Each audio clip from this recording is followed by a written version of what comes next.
अस्सलाम वालेकुम, my name is doctor Khulood Imran. आज मैं यहाँ पे बात करूंगी कि डीएनसी सफाई का ऑपरेशन करवाने के क्या नुकसानात है और क्या डीएनसी करवाने के बाद औरत को दोबारा हमल नहीं हो सकता। ये बहुत सी फीमेल्स के जहन में है। बाज बच्चियों का जो है हमल आगे प्रोसीड नहीं हो सकता, कोई वजह होती है, ब्लीडिंग स्टार्ट हो गई या कोई क्रोमोसोमल एबनॉर्मेलिटीज है और बच्चा जो है वो मिस्ड अबॉर्शन हो गया, आगे हमल नहीं चला या बच्चा बन गया, उसकी धड़कन नहीं आई। तो ऐसे बहुत से ऐसे मसाइल होते हैं जिसमें बच्चे जो है वो मिस्ड हो जाते हैं, अबॉर्शन हो जाती है या बाद ब्लीडिंग स्टार्ट हो जाती है। तो कुछ जो है प्रेगनेंसी का जो बेबी है वो अबॉर्ट हो जाता है और प्लेसेंटल पीसेस अंदर रह जाते हैं, तो जिसकी वजह से सफाई करनी पड़ती है। तो डीएनसी को लेके बहुत से लोगों के जहन में बहुत से कॉन्सेप्ट हैं।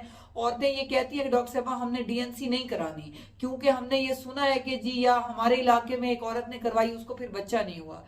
देखिए, अगर जो डीएनसी है वो प्रॉपर गायनोकोलॉजिस्ट के हैंड से हुई है तो डीएनसी ना कोई टफ प्रोसीजर है और ना ये कोई टाइम लेती है, इसमें कोई भी टेंशन की बात नहीं है। लेकिन कॉम्पिटेंट हैंड्स का होना जरूरी है क्योंकि इसके अंदर डायलेटर यूज होते हैं जिससे हम ऑस को डायलेट करते हैं, जहां से हम लोगों ने सफाई करनी होती है और उसके बाद जो है हमारे पास क्यूरेट होते हैं, जैसे कि ऊपर पिक्चर में शो हो रहे हैं, उससे जो है हम यूट्रस की वॉल को स्लफ ऑफ कर लेते हैं। तो लेकिन जो है जो कॉम्पिटेंट हैंड्स होते हैं, जो प्रॉपर गायनोकोलॉजिस्ट होती हैं, आपकी ट्रेन डॉक्टर्स होती हैं, तो वो सिर्फ वही पार्ट जो है उसको स्लफ ऑफ करती हैं जो कि उन्हें पता होता है कि ये प्लेसेंटल पीसेस हैं। और जैसे ही उनका जो प्रेगनेंसी का पार्ट रह गया है, जो है बेबी है या सैक है या जो है वट एवर जो है उसके अंदर जो है आवल के कोई टुकड़े रह गए हैं, तो कुछ भी है, तो वो जो है डॉक्टर चाहे वो प्रॉपर ट्रेंड होती हैं तो वो सिर्फ वही पार्ट को रिमूव करती हैं। जो एंडोमेट्रियम और जो बेजल लेयर होती है उनको वो नहीं टच करती।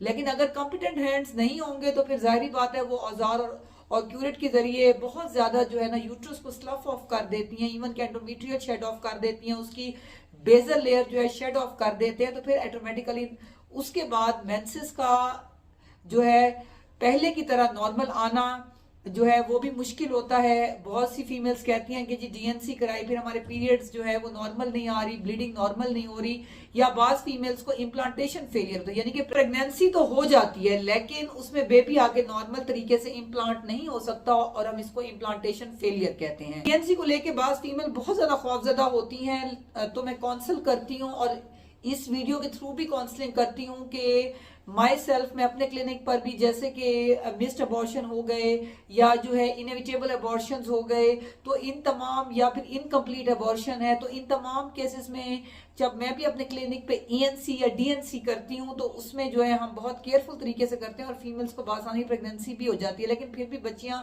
अगर बहुत ज्यादा खौफजदा हों तो फिर हम उन्हें कहते हैं आप एमवीए करवा लें, मैनुअल वैक्यूम एस्पायरेशन। इसके जरिए जो है एक कैथेटर हम एंटर करते हैं ऑस में और पीछे से हम शक्कर लगा के जो जितना भी मटेरियल प्रेगनेंसी के पार्ट का रह गया है, लाइक प्लेसेंटा है, बेबी पार्ट है, वट एवर, तो वो सारा सक हो जाता है और आपकी एंडोमेट्रियम और बेजल लेयर बिल्कुल भी टच नहीं होती।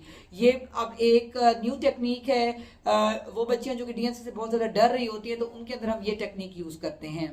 तो आपके जहन में जो भी खदशात हैं, जो भी आपकी नियर बाई आपकी कंसर्न गायनोकोलॉजिस्ट है, उनसे आप जरूर डिस्कस करें, ना कि आप लोगों की मिस और मिसकॉन्सेप्शंस में पड़ें। जब भी आप एक ट्रेन डॉक्टर के पास जाएंगे, चाहे डीएनसी हो चाहे एमवी हो, इन दोनों केसेस में जो है अगर कॉम्पिटेंट हैंड्स होंगे तो इसमें कोई परेशानी की बात नहीं है। और बच्चियों को ये हो जाता है कि कोई प्रेगनेंसी नहीं चल पा रही ड्यू टू एनी रीजन, तो बच्ची को उसके बाद दोबारा भी बासानी प्रेगनेंसी हो जाती है और नॉर्मली जो है बच्चियां खौफजदा होती हैं कि जी अब हो गए तो अगली दफा नहीं होगा। ये सारी मिथ्स और मिसकॉन्सेप्शंस हैं। लेकिन जब भी आप इनकॉम्पिटेंट हैंड्स में जाएंगे तो आपको इन मसाइल का सामना करना पड़ सकता है। लेकिन अगर आप एक प्रॉपर डॉक्टर के पास जाएंगे तो यू विल बी सेफ। अगर आपके माइंड में कोई भी क्वेश्चन है तो आप कमेंट सेक्शन में लिख सकती हैं। Stay safe, stay healthy. Thank you so much. Allah Hafiz.